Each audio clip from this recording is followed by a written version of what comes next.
Bismillahirrahmanirrahim. Alhamdulillahirabbil alamin. Wassalatu wassalamu ala asyrafil anbiya'i wal mursalin wa ala alihi washabihi ajmain amma ba'du. Assalamualaikum warahmatullahi wabarakatuh. Alhamdulillah. So pada hari ini kita akan meneruskan lagi kita punya video yang ke-6 Video yang ke-6, sehat yang menyihatkan. Baik, video sebelum ini kita meletakkan elemen negatif untuk kita membenci, kita tak suka pada elemen-elemen gemuk dan kegemukan. Kita letak minda bawah sedar supaya kita tahu. Dan sekarang ini yang kita mahu juga, dan kita tahu tentang apakah ada sehat yang menyihatkan, apakah ada keadaan yang menyihatkan badan kita, serta akhirnya boleh membawa kepada kita mendapat tubuh badan yang ideal serta menurunkan berat badan. So dengar, perhatikan betul-betul, sama ada suka atau tidak suka, tidak ada masalah, kerana saya hanya nak memasukkan apa yang anda lihat ini ke dalam minda bawah sedar anda. Di dalam sedar ni kita letakkan dulu rakam, nanti kita transfer ke minda bawah sedar. Baik, apa itu sihat yang menyihatkan? Pertama sekali, kita kena faham bahawa kita ada sebaik-baik kejadian. Ahsanu taqwim, sebaik-baik kejadian. Allah dah settingkan kita ni dari hujung rambut sampai hujung kaki. Itulah yang paling best untuk badan kita, yang paling kompeten untuk kehidupan kita. Sebaik-baik kejadian. Tetapi yang menyebabkan akhirnya tubuh badan kita tidak dapat berfungsi sebagai sebaik-baik kejadian kerana perbuatan kita sendiri, iaitu salah jaga makan, salah jaga tidur, salah jaga rehat. Akhirnya dia tidak dapat berfungsi sebagai sebaik-baik kejadian. Organ-organ kita tidak dapat berperanan sebagaimana sepatutnya dia berperanan yang diwahyukan oleh Allah Subhanahu Wa Taala kepada organ-organ tersebut. So kita is the best, kita adalah terbaik. Maka bagaimana cara kita nak menggunakan minda bawah sedar kita untuk programkan badan kita semuanya untuk kembali pada fitrahnya, iaitu sebaik-baik kejadian, dan akhirnya menurunkan berat badan kita dan akhirnya mendapatkan tubuh badan yang ideal. Baik, pertama sekali, untuk kita badan kita berfungsi atau beraksi sebagai dirinya sendiri, iaitu sebaik-baik kejadian, pertama dia memerlukan udara yang bersih. So kita nak beritahu anda lepas ini, anda jangan terperap kat bilik saja, keluar pergi bawah pokok, pergi keluar untuk menghirup udara yang bersih dan segar. Jadi menghirup udara bersih dan segar ni adalah satu kegembiraan, kesukaan bagi anda, dan dopamin akan keluar banyak sekali setiap kali anda menghidup atau menghirup udara yang bersih. Jadi automatically anda tak suka tempat-tempat yang kotor, tak suka tempat-tempat yang panas. Air tulen yang bersih. Akhirnya kita suka minum air putih, kita suka minum air mineral, kita suka minum air yang telah ditapis. Jadi kesukaan kita. Setiap kali kita minum air yang tulen, air yang bersih dan air yang ditapis ini, dopamin akan keluar. Jadi anda suka, dan anda automatically anda tak suka atau tak gembira atau kurang gembira pada makanan-makanan yang berkarbonat atau minuman yang berkarbonat, yang bersusu, berlemak, bergula berlebihan. Itu automatik. Saya bagi yang positif je. Jadi air tulen yang bersih. Badan kita perlukan cahaya matahari untuk dia berfungsi. Kita keluar rumah, dapatkan vitamin D, keluar rumah, pastikan kita disinari oleh matahari. Kemudian nutrisi dan makanan yang sempurna. Kita jadi suka dan gembira dan bahagia dengan makan makanan yang mempunyai zat sempurna, seperti zat yang sempurna, wholesome. Kita makan tapai, kita makan buah jambu, kita makan buah-buahan, kita makan sayur-sayuran, dan kita makan makanan yang tidak disentuh oleh api lebih banyak berbanding dengan makanan yang disentuh oleh api ataupun yang diproses. Yang diproses lepas nasi, tapi kita makan dalam tin tak suka, makanan yang berpaket-paket yang mempunyai perasa-perasa yang pelbagai itu tak suka. Kita suka makanan yang sempurna, wholesome, makanan yang mempunyai khasiat. Bila nampak berkhasiat kita suka yang segar-segar. Okay. kemudian pergerakan tubuh badan.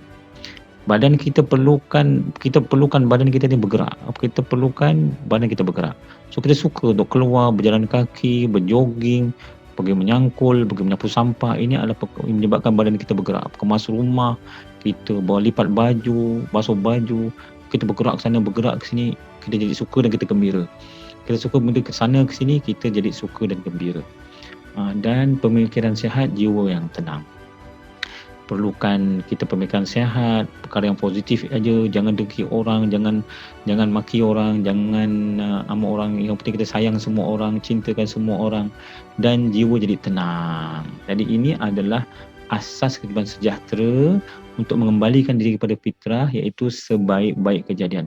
Tubuh badan kita memerlukan udara yang bersih, air yang bersih, cahaya matahari, kemudian zat makanan yang sempurna, perlu pergerakan tubuh badan dan sehat serta jiwa yang tenang. Itu keperluan badan kita. Dan untuk bila kita sahaja telah pun kita mendapatkan komponen-komponen tadi, iaitu perkara-perkara yang kita perlu lalui, maka komponen-komponen, perkara-perkara yang membawa kepada kesejahteraan, bahagia dan sihat, seperti kesihatan mental, spiritual. Mental kita kena sihat, tak stres, kita bahagia, apa yang berlaku pada diri kita bahagia. Contohnya PKP sekarang, kita bahagia dengan PKP. Spiritual kita bergantung dengan Allah Ta'ala. Kita mengharap dan memohon hanya pada Allah Subhanahu Wa Ta'ala.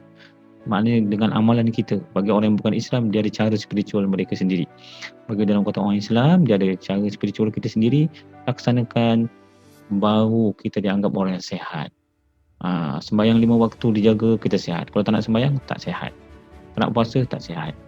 Dengki ibu bapa, marah, redik ibu bapa, itu orang yang tidak sihat. Baik, keseimbangan. Keseimbangan kita maknanya tidur seimbang, makan seimbang. Waktu tidur kita tidur, waktu makan kita makan, waktu kerja kita kerja, waktu berjoging kita berjoging, dan seimbang. Balik kampung, maknanya berjumpa dengan ibu bapa, bersosial dengan orang lain, telefon ibu dan ayah, telefon kawan-kawan, telefon adik-beradik, keseimbangan. Kemudian kesihatan fizikal dan kecerdasan. Fizikal lah, makanan kita berjoging, otot-otot kita, nerve kita juga sihat dengan cara kita makan dan cara aktiviti yang kita lakukan. Kesejahteraan sosial, maknanya kita campur jiran sebelah, ada kenduri datang, ada gotong royong datang, terlibat dengan PIBG sekolah, terlibat dengan AJKKK kampung dan sebagainya, terlibat dengan AJK masjid, ada program-program masjid kita ikut, ada kuliah-kuliah kita ikut, ada wadu rasul kita pergi, ada kerja kahwin kita datang. Itu maknanya kita adalah sosial kita amat sejahtera. Itu kita akan kembali kepada kesihatan kita. Kemudian kemandirian ekonomi. Pastikan kalau kita ada hutang yang boleh diuruskan. Bukan malah tak boleh ada hutang. Tapi hutang itu mestilah yang boleh diuruskan. Bukan hutang yang menyebabkan kita meminjam orang lain, kita ada masalah dengan along ke. Kemudian kita ada bisnes kita sendiri, yang kedua, ketiga, untuk sustain kehidupan kita. Kita ada plan takaful kita sendiri, kita ada plan kita ada plan untuk persaraan kita. Itu makna kemandirian ekonomi. Jadi komponen-komponen akan menjadikan kita sihat, kita bahagia, dan akhirnya tubuh badan kita akan berfungsi sebagai tubuh badan yang ahsan takwim, sebaik kejadian. Maka automatically dia akan mengenyah benda-benda yang tidak diperlukan oleh badan kita dan kita tak nak ada dalam badan kita, lemak dan sebagainya. Dan badan kita akan kembali kepada yang ideal. Baik. Jadi sebenarnya tujuan kita ialah akhirnya kita mendapat gaya hidup yang sihat. Walaupun kita tengah proses, kenapa gaya hidup sihat dengan kuruskan badan ni? Ya, kita kena kembali kepada gaya hidup yang sihat yang saya nyatakan tadi. Sihat bukan saja makan minum, sihat pemikiran, sihat akal. Menumbuhkan gaya hidup sihat dan akhirnya menjadikan individu bertambah sihat bagi mengurangkan risiko berpenyakit. Begitu. Sebab dia kurang. Kita jaga kesihatan, kita tak sakit dan kurang berpenyakit, insya-Allah Ta'ala kita tak pergi hospital. Okey. Cara ni dengan menurut fitrah organisme. Jadi kita kena hidup secara fitrah. Pokok dia akan mengambil karbon dioksida, dia akan keluarkan oksigen, itu fitrah bagi pokok. Kalau pokok tu dia lawan fitrah, dia kata dia nak oksigen juga. Bermakna pokok dan manusia akan berebut oksigen, hidup kita tidak akan aman. Sesak nafas sebab oksigen tak cukup. Sebab pokok langgar fitrah. Jadi macam diri kita, bila kita langgar fitrah, itu yang boleh menyebabkan kita mungkin gemuk dan sebagainya. Jadi kita ikut cara fitrah. Makanan juga makanan yang fitrah, maknanya makanan-makanan yang frugal, makanan-makanan yang ringkas, makan makanan yang akan menyihatkan badan kita, kunyah 40 kali ke, ataupun kita makan benda-benda perkara-perkara yang makanan itu akan menyihatkan kita, ikut fitrah lah. Makan yang wholesome, yang tidak semprot oleh api, minum air tawar, bukan minum air gas. Jadi itu ke fitrah. Jangan, don't against the fitrah. Jangan kita melawan fitrah Allah SWT. Jadi kita akan jadi gembira dan bahagia dengan kita hidup ikut wisdom, kebijaksanaan yang Allah telah jadikan kepada kita, kebijaksanaan yang Allah jadikan kepada kita. So follow saja. Makan, tidur pukul berapa, makan pukul berapa, kemudian pakaian kita macam mana, percakapan kita macam mana. Jadi kita ke fitrah. Jangan mana-mandai kita membuat fitrah kita sendiri. Allah dah jadikan. Maka menurut organisme. Okay. Contohnya tanah yang tak diracun, tanah yang sihat, tumbuhan dan hewan ini yang kita makan. So kita kena ambil daripada fitrahnya. Buah-buahan, tumbuh-tumbuhan, jangan cemari tanah, jangan cemari tumbuh-tumbuhan, jangan cemari haiwan dengan menambah benda-benda yang tak perlu oleh badan mereka dan akhirnya merosakkan badan kita. Okey. Jadi kalau kita ada anak, biar aja anak itu beraksi dengan alam, bagi dia sihat, bahagia, jangan diperapkan kat rumah. Kalau dibiarkan dia main handset dan dia ketagihan handset, dia akan boleh jadi obesity. Jadi dia Jaudah radhiyallahu anhu bersabda Rasulullah SAW, satu ketika melihat seorang lelaki dengan perut berbuncit. Kemudian baginda menunjuk ke arah perut tersebut dan dengan jarinya sambil bersabda, seandainya ini si perut berada tidak di tempat ini, maka tentulah akan lebih baik bagi kamu.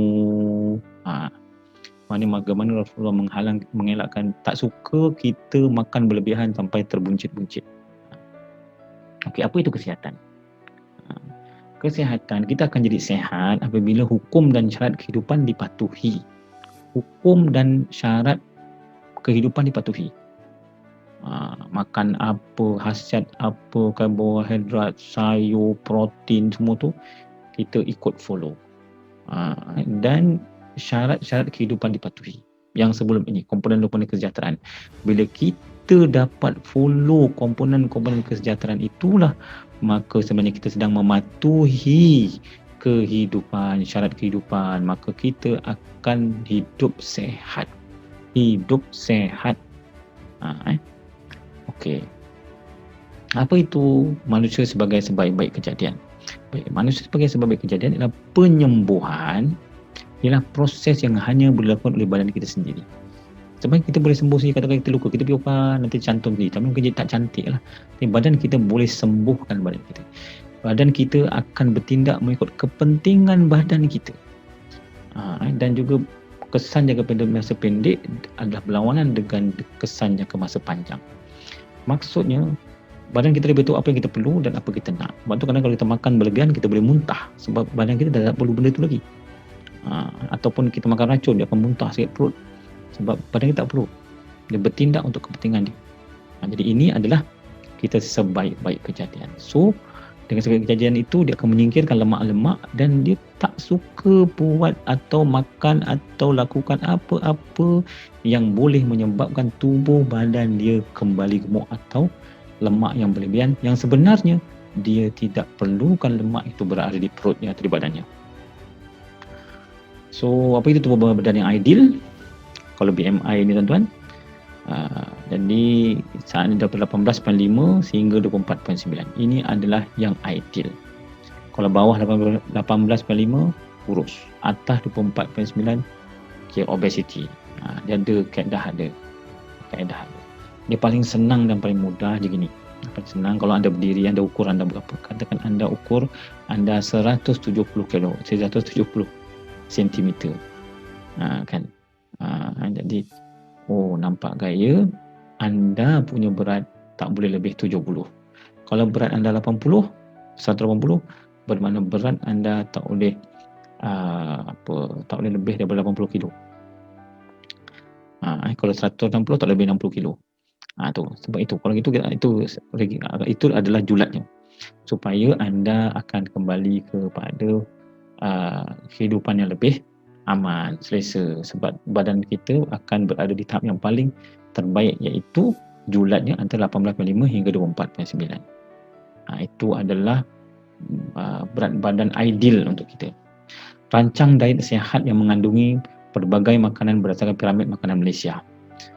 Jangan kita cuba makan makanan piramid daripada negara-negara luar, sebab iklim khatulistiwa tak sama dengan iklim di Sabana Tropika ataupun di Europe yang sejuk.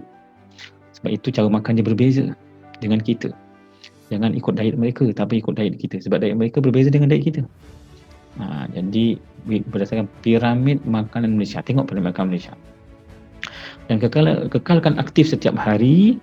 Mereka yang sentiasa aktif berjaya mengekalkan tubuh badan. Dengan kita bekerja, kita jogging ke, kalau tak berbasikal, kalau tak boleh basuh baju, angkat kain, jalan sana jalan sini, sapu sampah. Jadi kita berjalan itu ada aktif, dan kita akan mengekalkan berat badan kita. Jadi itu adalah kehidupan yang lebih sihat. Jadi ini di antara perkongsian saya bagaimana yang saya nak masukkan dalam minda bawah sedar anda.